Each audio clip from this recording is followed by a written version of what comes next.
ko nga, itong mga senador ninyo at mga kongresista, wala na kayong aasahan dahil sila mismo ay kasabwat ng mga sindikato. Marisa Del Mar, yung mga, mga kasama ni, yung OFW party list, nakasama din ni Kumar.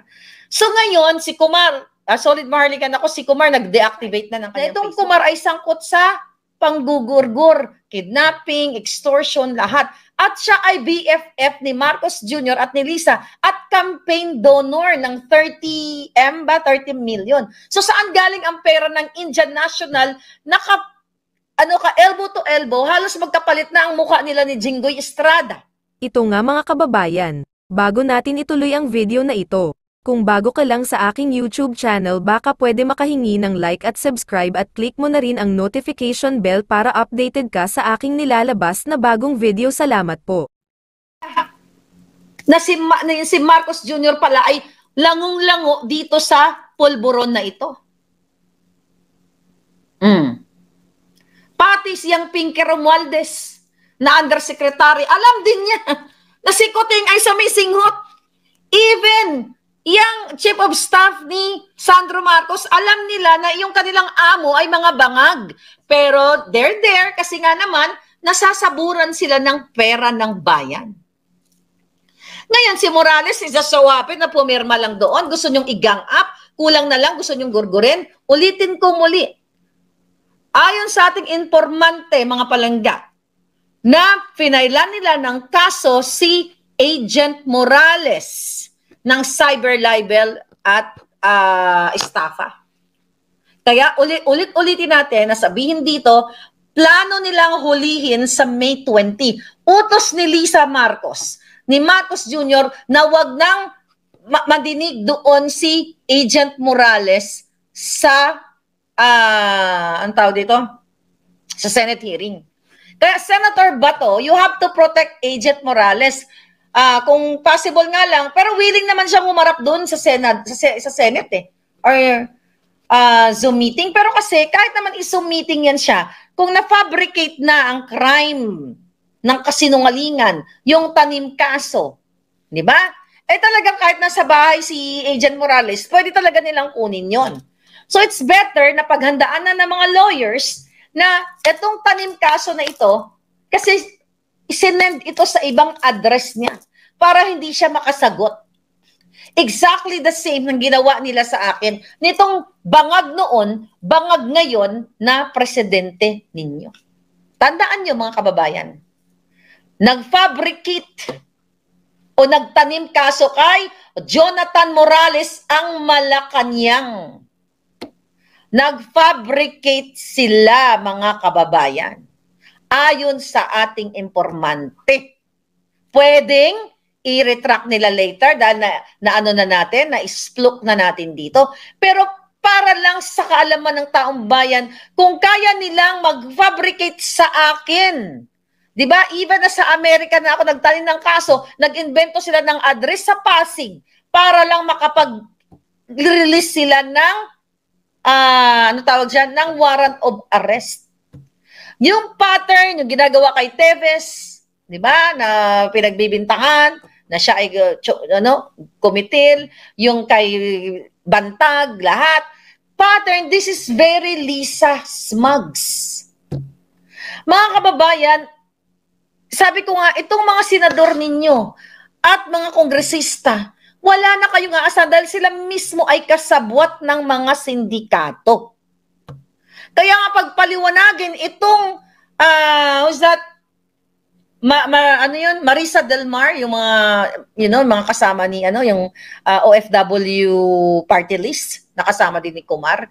So ngayon, si Kumar, solid maharlikan ako, si Kumar nag-deactivate na ng kanyang Facebook. Ba't siya mag-deactivate ng Facebook? Kasi natatakot siya na makuha yung mga pictures, pero nakuha na namin lahat yun. Nakuha nyo na lahat yun, mga palangga. So wala ka na kahit Kumar, kahit mag-deactivate ka. Dahil ayon nga, dun sa article o sa blog, sa website, na itong Kumar ay sangkot sa panggugurgur, kidnapping, extortion, lahat. At siya ay BFF ni Marcos Jr. at ni Lisa at campaign donor ng 30 million. So saan galing ang pera ng Indian National na elbow to elbow, halos magkapalit na ang mukha nila ni Jinggoy Estrada, ni Ramon Revilla, Bong Revilla, ni Lisa, ni Marcos Jr. Saan pupulutin ang 100-something million Filipinos na nire-represent ni Jonathan Morales din sa Senado? When I say nire-represent, kung paano nyo makita na i-gang up, babuyin, subukang isirain ang espiritu, basagin si Jonathan Morales, kayo yan. Larawan yan ng Pilipino, kayo po yan, mga kababayan. Yan ang trato sa inyo. Pero itong Indian National, na may kasong deportation pa nga, di ba? Na nakalagay naman doon sa article na binasa natin. At ito'y sangkot sa mga extortion na nagjujugaw ng mga minor de edad at i-extort yung mga taong pinagjugawan nila ng mga negosyante. Di ba? Alam nyo na yung modus ayon sa informante. Na okay. Sabi ni Ranel Verdiflor, ma'am, pinatatahimik kami sa X. Sinasampahan na rin ng cyber libel yung mga kasama namin. Nakita niyo to lahat. Sabi ko sa inyo, hindi, remember, nung ako ay unang ginawan ni Taberna at ni Lisa ng fabricated crime, ano yung appeal ko sa inyo, mga kababayan, mga palangga, yung ibang mga vloggers, hindi lang sa akin mangyayari ito, mangyayari din sa inyo. And look at that now, Ranel.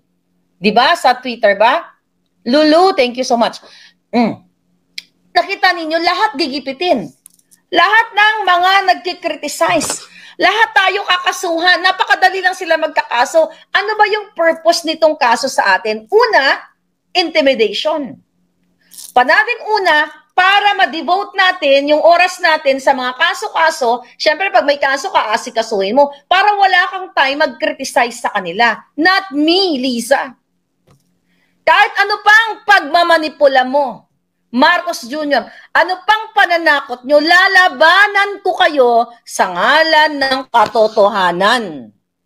Sabi ko nga, recorded na kayo. Recorded naman kayo, matagal na plunderer sa buong mundo. Pero yung Coca-Cola involvement mo, recorded na yan. Hindi mo na, kahit ayaw iulat, may mainstream media na ba na international nag-report. But anyway, hindi nyo ito matatakasan. Ngayon, mga kababayan, nasa mga kamay ninyo ang power para tigilan itong mga hinayupak na ito. Si Morales, si Agent Morales, talagang ayaw nilang tantanan, ayaw tantanan ni Jinggoy doon sa mga PDS kasi ayaw ni Jinggoy na malaman dahil gusto niya maging Senate President eh. Kaya nagkikisa siya kay Lisa. Ayaw ni manlaman ni Jinggoy na si Marcos Jr. ay ito ang tinitira. Ang favorite. You decide. Kailangan yung kumilos para magsalita. Imagine nyo, sabi ni, I think kay Eric ko napanood noon, interview kay Agent Morales, na meron sana mga bababang mga supporters from the North. Doon pupunta sa Senado.